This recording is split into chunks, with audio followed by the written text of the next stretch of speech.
Tere, kätte jõudnud on aeg teha järgnev kuu kokkuvõte, seekord siis räägime novembrikuust ja erilise maasikana toome ka siis välja ühe 7-kohalise pärisrahakonto, mis on kasutanud Kraitost ja Gearboxi juba aastast 2020. Et kindlasti vaata see video lõpuni, pane subscribe, pane like ja kui sul on mingisuguseid kommentaare, mingisuguseid küsimusi soovid esitada, siis loomulikult kõik on alati tere tulnud, aga nii, hakkame siis pihta. Kõigepealt räägime Kraitosest. Kraitos siis tegi 2,7% kasvu novembrikuus, mis siis aasta algusest kuni praeguseni minu isiklikul kontol on teinud 34% kokku. Kraitos X tegi 1,5% kasvu ja siin eelnevatel kuudel ta võttis kahjumit, siis hetkel on see Kraitos X konto veel miinuses.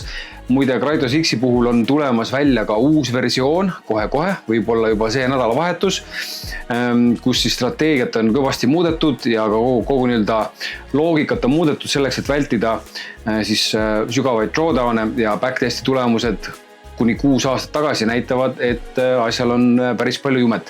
Flash tegi 1,2% kasvu aasta algusest kuni praegusega teinud siis kuskil 21,6%. Gearbox, see testikonto, mida ma olen siin kogu aeg kajastanud, võttis siis kahjumit 35,7%. See oli siis ust-käed paar, mis siis läks korralikult lappesse ja loomulikult see konto on jooksnud üsna agressiivselt ja seda saab ka sellest järeldada, et konto nii-öelda kogu miinus on siis hetkel üsna väike, ehk siis 4% sellest algusest peale, kui see konto käima sai pandud. Nii, vaatame, kuidas me social tradingul läinud on. November, Fingo Pro 1 tegi 3,8% kasvu, aasta algusest on siis Fingo Pro 1 teinud 58% kasvu ja Fingo Pro 5 tegi novembris 1,8% kasvu, mis annab siis 11 kuu tulemuseks 57,68%, mis on ju tegelikult päris hea. Peaks ütlema, et on läinud paremini kui minu Kraitosel näiteks.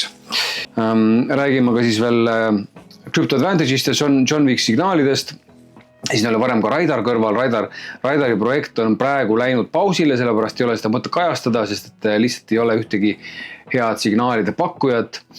Mis puudutab Crypto Advantage'it, siis nii palju uudiseid on, et hetkel siis see peakaupleja seal on isiklikel põhjustel võtnud puhkuse ja on siis pandud sisse hedge tehingud selleks, et seis kontol oleks nii-öelda siis külmutatud. Et siin mingi aeg tagasi sai sellest räägitud, siis oli juba üksjagu avatud tehingute miinusest kasumärvelt kinni pandud ja see plaan siis jätkub mingi aja pärast edasi. John Wick signaalidest rääkides, siis novembris tegi 250 pippi kasumit, mis siis annab 11 kuu tulemuseks peaaegu 15 000 pippi.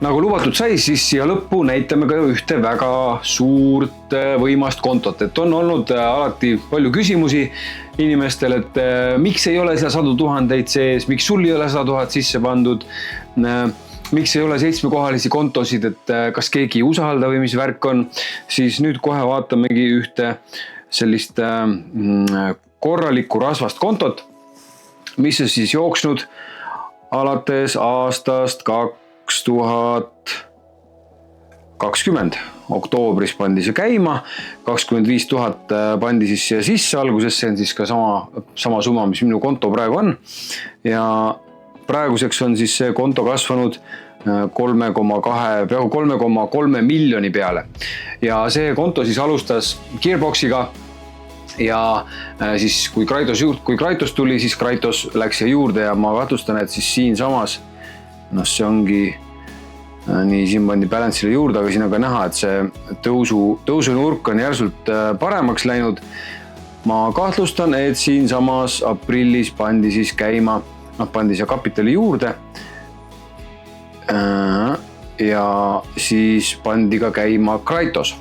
Ja kui me vaatame siis täpsemalt, mis siin toimunud on, siis on näha, et hetkel on siis tootlus on 817%, mis teeb kuu keskmiseks tootluseks 5%, see on siis 4 aastaga 800% kasvu, mis on päris hea. Nädala keskmine 1,2% ja kui me vaatame siin siis veel nii worst day 52 000 kahjumit, worst week 39 000 kahjumit ja minu meelest kõige parem päev oli vist midagi üle 60 000 ja kui vaadata siis avatud tehingute miinust, mis praegu on siis kuskil 876 000, siis kindlasti paljude inimeste jaoks on see täiesti kosmos, selline number, et huvitav, mida see inimene tunda võiks, kellel on selline jooksev miinus siin ees, siis ma võin öelda, et see summa mingi hetk sellel kontol oli 1,6 miljonit oli avatud tehingute miinust.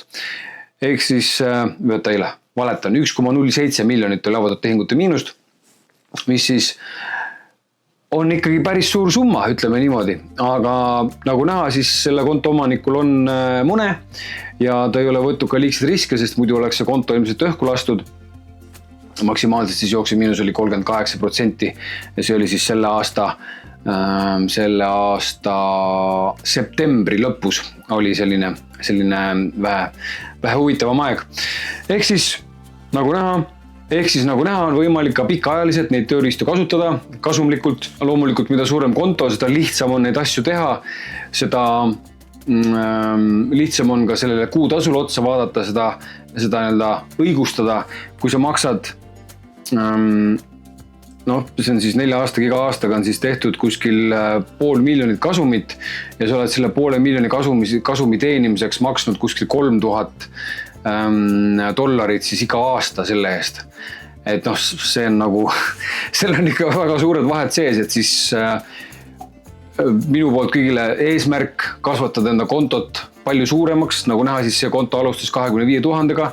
Ei tea, kus kohas see kapital ta sinna vahepeal tuli, aga pani 25 000 sisse alguses ja siis umbes pool aastat hiljem on seda 175 000 siia juurde pannud, võib-olla müüs, ma ei tea, korteri või midagi maha ja hakkas toimetama ja siin järgemööda on siis kapitaliga juurde pannud ja nagu näha, siis lõpupoole on ka välja võtnud midagi.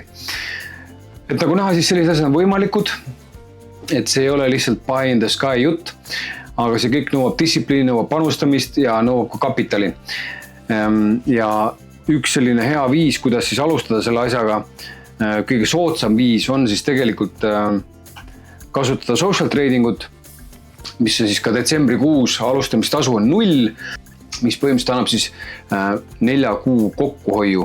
Ja nagu ma siin ka vahepeal rääkisin, siis social trading on siis see aasta teinud peaaegu 60% kasvu, mis siis kuu keskmine tootlus on kuskil 4%, mis ei ole üldse kaugel sellest, mida siis see suur konto on teinud. Ehk siis tasub omale eesmärgid paika panna järgmiseks aastaks, järgmisteks aastateks ja hakata siis selle poole liikuma. Minu poolt tänaseks kõik ja kui sul on huvi, siis alustada social tradingu näiteks või mingeid muid küsimusi, siis kindlasti anna endast märku ja omalt poolt soovin siia lõppu kõigile ka mõnusat jõuluaega ja tulevat uut aastat. Veetke aega oma lähedastega, oma sõpradega, sellepärast, et aeg on ainuke asi, mida me ei tea, kauaks meile seda antud on. Sellest tuleb võtta kõik, mis võtta annab ja näeme juba aastal 2025.